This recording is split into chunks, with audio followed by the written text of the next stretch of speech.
Hi friends, welcome to Lohima family vlogs. இன்னைக்கு நம்ம என்ன பார்க்க போறோம்னா mushroom with white chana potato gravy சப்பாத்திக்கான சைட் டிஷ். அதுதான் இப்போ ரெடி பண்ண போறோம். இப்போ எப்படி ரெடி பண்ணலாம்னு பார்க்கலாம் வாங்க. இப்போ வீடியோக்குள்ள போகலாம். நம்ம இப்போ முதல்ல அடுப்பு ஆன் பண்ணிட்டு கடாய் அடுப்பில் வச்சாச்சு. தேவையான அளவு வந்து எண்ணெய் சேர்த்துக்கலாம். இப்போ எண்ணெய் காஞ்சிடுச்சு. நான் வந்து ஒரு சின்ன சைஸ் வெங்காயம் கட் பண்ணி வச்சுருக்கேன், அதை சேர்த்துக்கலாம்.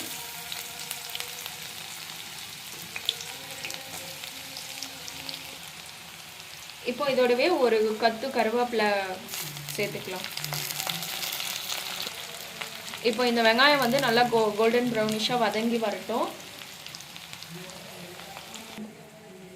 இப்போது இந்த வெங்காயம் வதங்கினோடனே இதை வந்து சேர்த்துட்டு போகிறோம். இதில் நான் என்னென்ன சேர்த்துருக்கேன்னா, ஒரு பெரிய சைஸ் வெங்காயம், ஒரு பெரிய சைஸ் பூண்டு, ஒரு துண்டு இஞ்சி, ஒரு துண்டு பட்டை, 2 கிராம்பு, அதுக்கப்புறம் வந்து பார்த்திங்கன்னா 1/2 ஸ்பூன் ஜீரகம், 1/2 ஸ்பூன் வந்து மிளகு, 1/4 ஸ்பூன் வந்து சோம்பு சேர்த்து அரைச்சிருக்கேன்.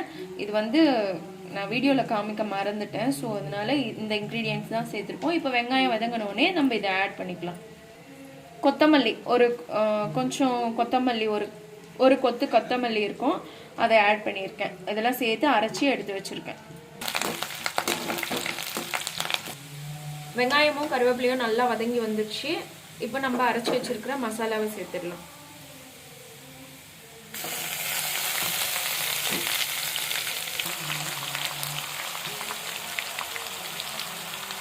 நல்லா வதங்கி இந்த மசாலா சேர்க்கும் போதே அவ்வளோ சூப்பராக இருக்குது.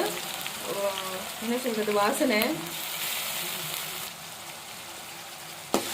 இப்போ இந்த மசாலாவுடைய பச்சை ஸ்மெல் போகிற அளவு நம்ம நல்லா வதக்கிக்கலாம்.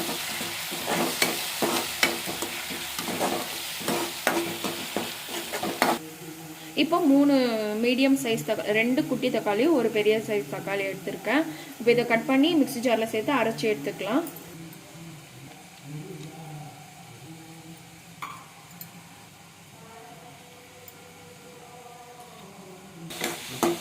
இப்போ இந்த மசாலா நல்லா வதங்கி வந்துடுச்சு. நம்ம இப்போ அரைச்சி வச்சிருக்கிற தக்காளியை இதில் சேர்த்துடலாம்.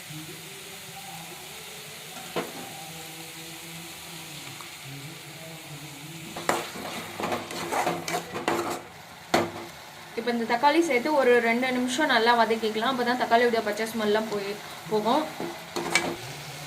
இப்போ தக்காளி வதங்கும்போது ஒரு 1/4 ஸ்பூன் வந்து மஞ்சள் தூள்.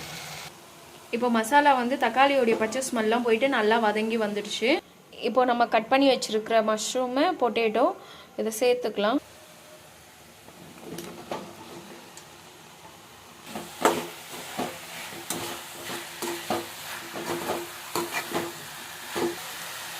இப்போ தேவையான அளவு வந்து உப்பு சேர்த்துக்கலாம். உப்பு சேர்த்துட்டு நல்லா இந்த மஷ்ரூமு பொட்டேட்டோலாம் நல்லா வதங்கி வரட்டும். இப்போ மஷ்ரூம் வந்து ஒரு மூடி போட்டுட்டு நல்லா வதங்கி வரும். தண்ணி விட்டு மஷ்ரூம் நல்லா தண்ணி விடும், அதுலேயே நல்லா வெந்து வரும். அதுக்கப்புறம் நம்ம தேவையான மசாலா சேர்த்துடலாம். நான் இப்போ வந்து இது தேவையான மசாலா சேர்க்குறேன். அது வந்து 1.5 ஸ்பூன் வந்து குழம்பு மிளகாத்தூள்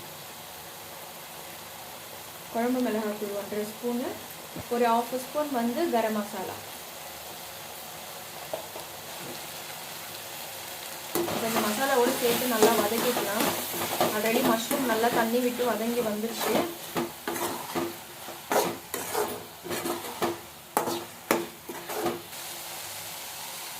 நான் ஆல்ரெடி ஒயிட் சன்னா வந்து வேக வச்சு வச்சுருக்கேன், அதையும் சேர்த்துக்கலாம்.